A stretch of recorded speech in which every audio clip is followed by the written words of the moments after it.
Tích à? Tích. Ve gò đấy. Đây là Dạ. Gỡ con ICD cái.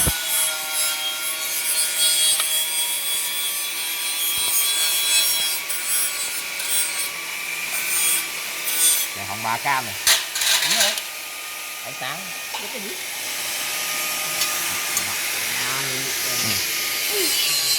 Mắt. Anh đeo vừa làm được cái tình như nó cũ. Tôi giới thiệu anh em bên là kinh nhận tích nha. Hả? Thả cái rồi mày.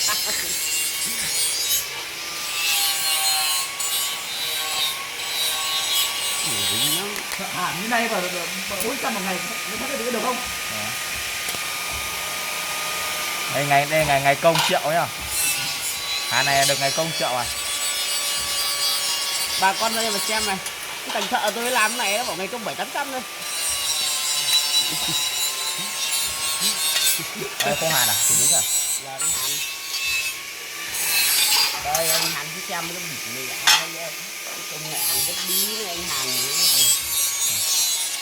Thì mà cho đẹp, Hàn nó đẹp chưa? Thằng nào cũng được lên truyền hình.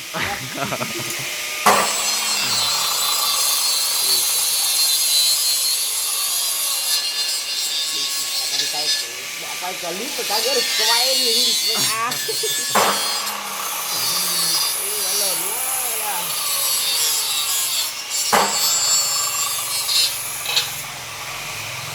Tao biết ai cái thằng nào nó làm cái clip rồi cả gỡ được mẹ mấy nghìn đô. Lại trời.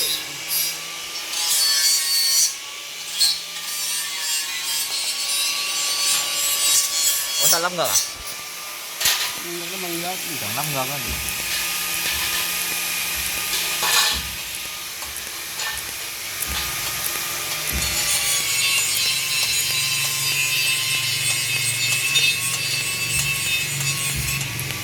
Con run không ấy? Quay con run không ấy? nó quay như bị mẹ này. Vậy đấy. Run mà là thế à? Đúng không? Đây à. Thế là ra.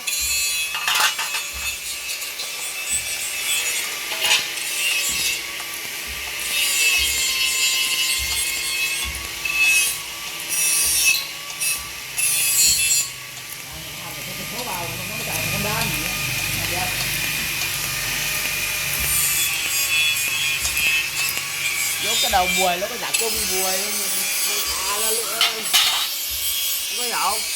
Nào cũng bắt bắt rẻ thế.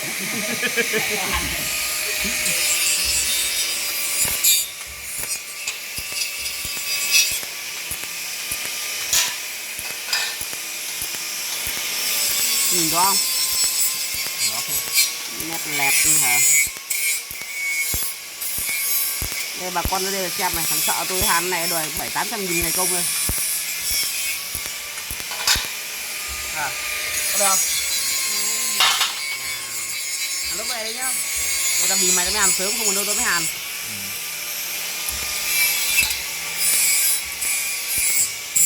Hồng 3 hết cam.